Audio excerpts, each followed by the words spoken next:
relationship safe. I said, then keep yours without me.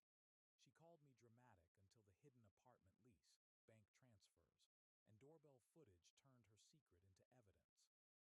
By Sunday, her friends were apologizing, her mother was crying, and I was changing the locks for good. Original post: I'm Owen, 32M, and this is about Melanie, 28F, my girlfriend of almost 3 years. We lived together in my rented townhouse in Tampa for 8 months. The lease was in my name. The utilities were in my name. Most of the furniture was mine because I had moved in a year before she did. Melanie was charming in the beginning, warm, funny, the kind of person who could walk into a room and make everyone feel like they were already friends. She remembered people's birthdays. She brought soup when someone was sick. She could make a simple grocery run feel like a date. But she also had this habit. She called everything private. Not private like normal personal space. Private like anything she did not want questioned became sacred territory. If I asked why she suddenly had a second phone charger in her purse, she said, "Owen, privacy is healthy." If I asked why she muted conversations when I walked into the room, she said, "You're acting insecure." If I asked why she was taking calls outside at 11 p.m., she said, "Not every conversation belongs to you." I tried to be reasonable. I did not check her phone. I did not follow her. I did not demand passwords, but there is privacy. And then there is secrecy wearing a nicer outfit. The final argument started on a Thursday evening. I came home from work early because our warehouse inventory system crashed, and my manager sent everyone home while IT handled it. I'm a logistics coordinator at Gulfline Supply, so early days almost never happen. When I walked in, Melanie was in the kitchen with her laptop open. She looked up too fast, then she closed it. Not minimized, closed. I asked, "Everything okay?" She said, "Yes." I said, "That looks serious." She smiled and said, "It's just private." That word again. I went upstairs, changed clothes, and came back down to grab water. Her laptop was still on the counter. She had closed it too fast, but she had not logged out of her email. I did not open anything. I did not touch it. But the notification preview was right there on the screen. Lease agreement signed, Bayshore Palms Apartments. My stomach dropped. We lived together. She had signed a lease somewhere else. I asked her directly, "Why did you sign an apartment lease?" The color left her face, just for a second. Then she recovered. "It's not what you think," I said. "What do I think?" "You think everything is about betrayal because you don't understand boundaries." I said, "Melanie, you signed a lease." She crossed her arms and said, "Secrets keep relationships safe." That sentence was so strange I almost missed the meaning. I said, "Then keep yours without me." She blinked. Then she laughed. Not because it was funny, because she thought I was bluffing. She said, "You're ending a 3-year relationship over me having a backup plan." A backup plan. That was the first honest thing she said. I asked, "Who is on the lease with you?" She said, "No one." I asked, "Who helped you move boxes last Saturday?" Silence. Because last Saturday she told me she was helping her friend Amber set up for a baby shower. But our doorbell camera had caught a man in a gray pickup helping her load 2 plastic storage bins from our garage. At the time, I thought maybe it was Amber's brother. Now I knew better. I opened the bank app for our shared emergency account. It was supposed to be for house expenses. Plumbing, storm repairs, medical emergencies. We each put $200 a month into it. There were 3 transfers I did not recognize. $900, $900, $325, all sent to Bayshore Palms. Deposit, first month, application fee. She had used our emergency fund to pay for a secret apartment. I put my phone on the counter and showed her. She said, "I was going to tell you." I said, "When?" "When I felt safe." I said, "You felt safe enough to spend my money." That was when the performance started. She cried. Then she got angry. Then she said I was financially controlling because I expected transparency from a shared account. Then she said the apartment was for space. Then she said she was not moving out. Then she said maybe she was moving out if I kept acting like this. I nodded. I said, "Good." what you need tonight, I'll arrange the rest. She called me cruel. I said, no, I'm organized. And I was. While she stormed upstairs, I downloaded every bank statement. I saved the lease notification photo. I copied the doorbell clip from Saturday. I took screenshots of the transfers. I changed the shared account password and moved my half of the remaining balance into my personal checking. She left at 1:30 p.m. with one suitcase and a dramatic goodbye. I did not chase her. I locked the door. Then I changed the keypad code. Update 1 4 days later. By Friday morning, Melanie had rewritten the entire story. Her friend Amber texted me first. I don't know what happened, but Melanie said you threw her out because she wanted independence. That's not okay, I replied once.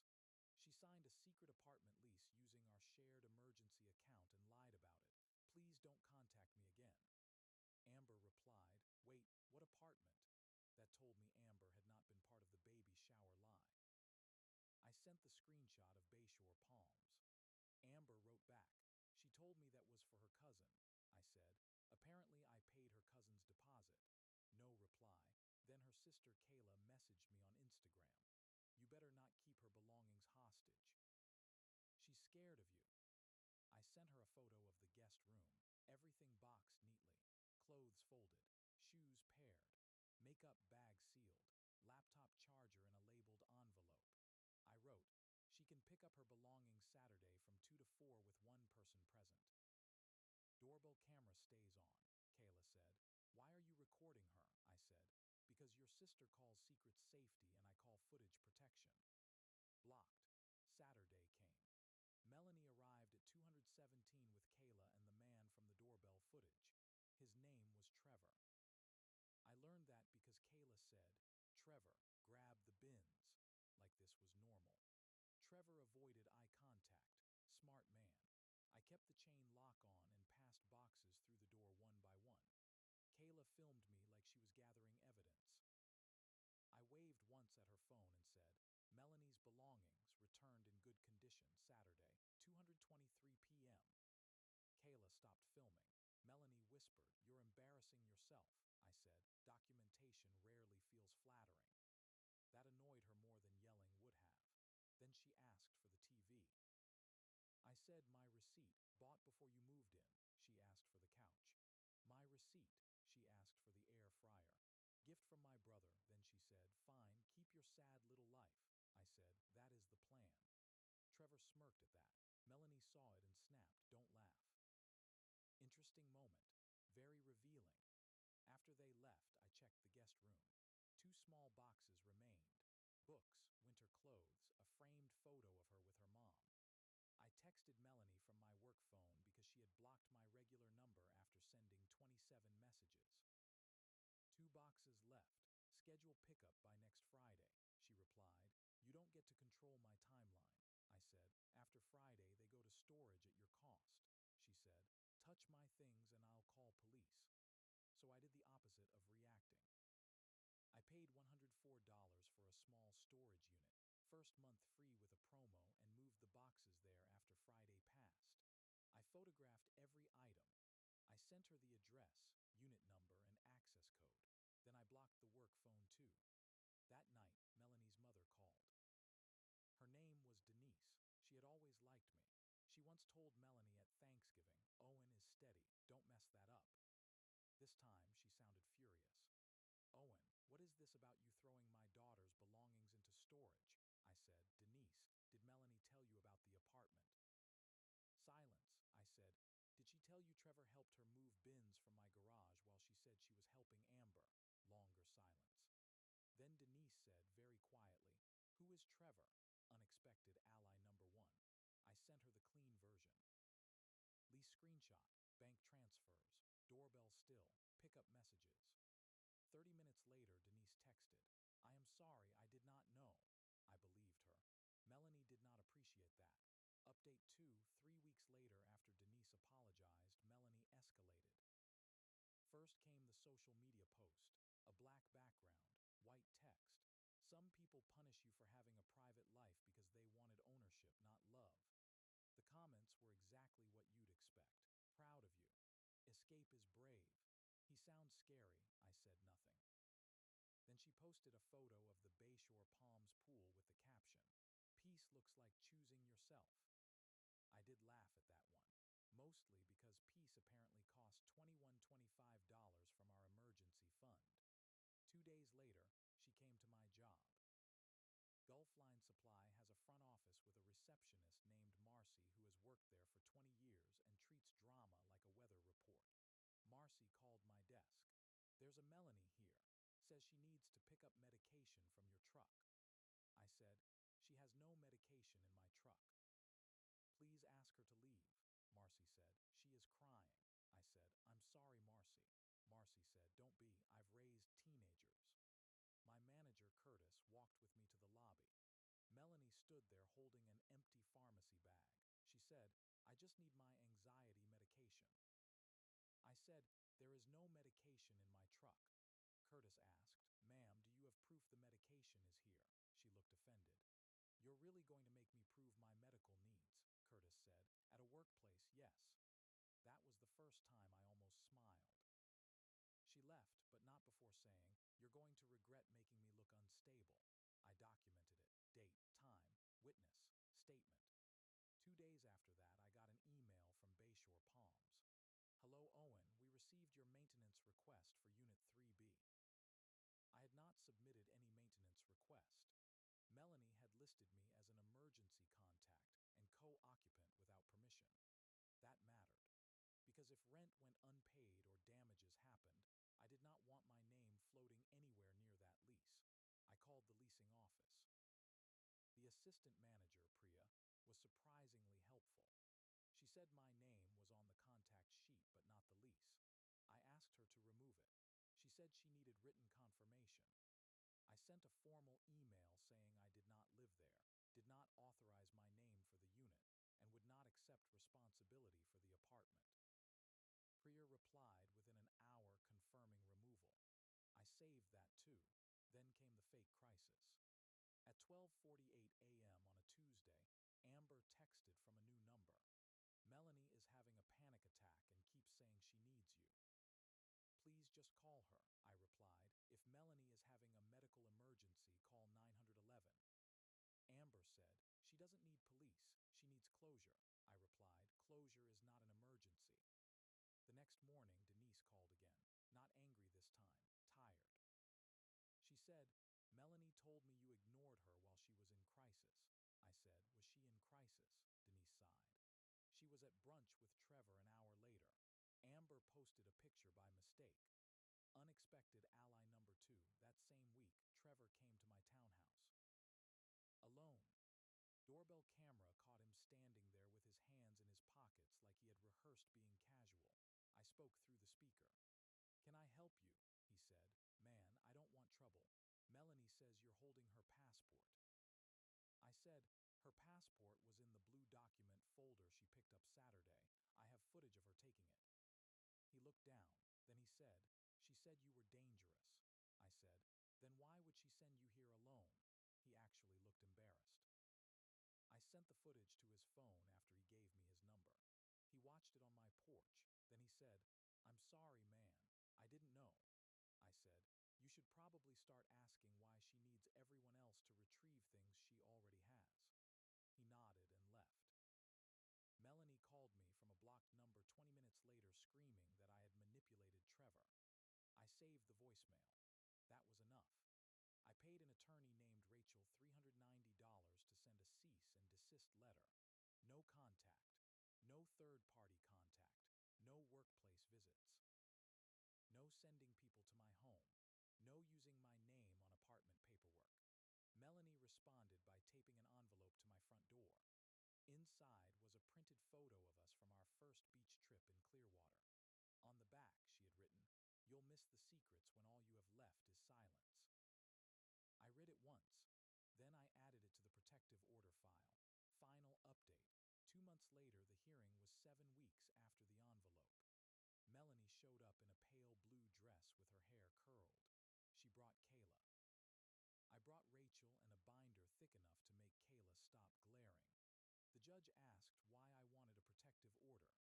Rachel kept it simple. Melanie secretly signed an apartment lease, used shared emergency funds for the deposit, misrepresented Owen as connected to the lease, appeared at his workplace, used third parties to contact him, sent someone to his home, left unwanted items on his door, and continued contact after a cease and desist letter. Melanie's argument was that I was weaponizing privacy. She said she needed the apartment because she felt controlled. She said Trevor was only helping her become independent. She said the emergency fund was relationship money.